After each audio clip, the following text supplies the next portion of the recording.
Alah, sok suci. Kan dia boleh mengambil alih perkara. Kenapa dia tidak ambil alih? Anda kira KPK enggak deal sama orang? Dia deal.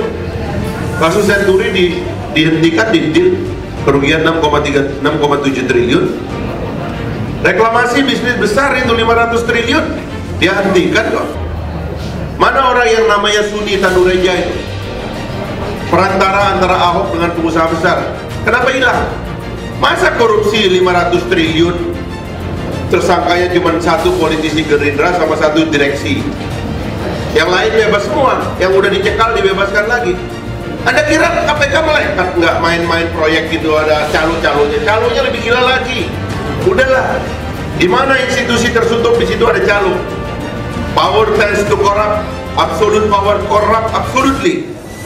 Kenapa sumber waras yang sudah real itu, kerugian negara yang udah jelas, tinggal tangkap tuh orangnya. Nggak ada yang ditangkap sampai sekarang. Malah KPK menyadap BPK, lalu dia serang BPK, auditor-auditornya jadi takut sekarang ini. Terutama setelah Rohmadi disadap handphonenya, diambil teleponnya, percakapan pimpinan-pimpinan KPK di-cloning oleh mereka, dan sekarang pimpinan-pimpinan BPK jadi takut. Anda kan nggak tahu itu terjadi. Bagaimana dia menangkap auditor-auditor itu dengan cara diintip dan dijebak lalu ditangkap. Saya ini udah hafal ini cara kerja karena saya meneliti bagaimana mereka bekerja. Dan saya simpulkan ini sudah menjadi kejahatan negara dalam negara. Maka kalau Anda tanya saya bagaimana cara memberantas korupsi yang paling efektif, bubarkan KPK. Itu cara memberantas korupsi yang efektif.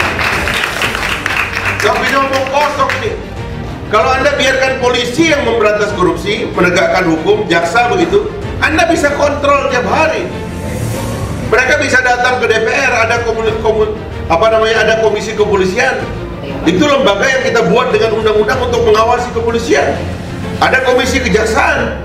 Itu lembaga kita buat dengan undang-undang untuk mengawasi kejaksaan. Mereka tidak kebal. Mereka punya yang bertanggung jawab di atasnya, mereka bisa diinvestigasi. Kalau ini enggak tertutup, Anda nggak tahu apa yang terjadi. Bagaimana dia ngatur permainan orang-orang di dalam, mana kasus dibuka, mana kasus yang nggak dibuka. Saya pernah nantangin tuh, saya ulang berkali-kali.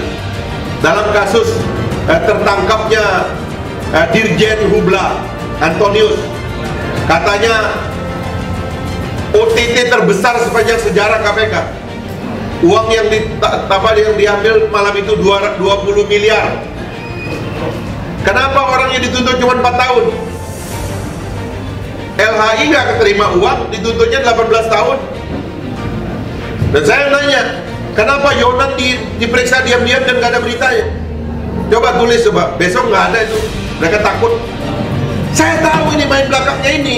Calonnya juga saya tahu. Calonnya ada 2. Calo di bidang hukum dan calo di bidang media. Saya tahu calonnya. Udah ditipu, bos.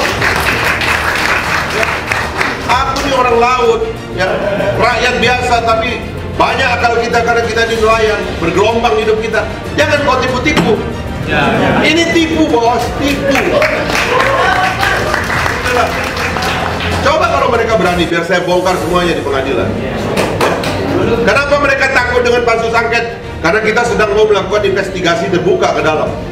Begitu Anda cek apa yang terjadi, ini semua main semua ini. Saya tahu kok siapa di istana yang calo juga itu orangnya. Siapa dulu yang dekat sama Nazar, yang sahabat sore ngopi, ya kan? Sekarang ada di istana orangnya, ada di luar juga, dapat jabatan komisaris. Kawan Anda Abraham kan korban itu. Orang kampung masuk Jakarta, dia nggak tahu cara main. Kena lah dia kan, babak lu. Udahlah, bos, saya tahu semua ini. Kenapa orang kayak bernama Yulianus nggak berani ditersangkakan? Padahal itu orang membuka soal KPK itu. Karena dia nggak berani. Kelakuan orang-orang di dalam kebongkar. Agus Raharjo, dia terlibat di KTP kok. Alah, sok suci.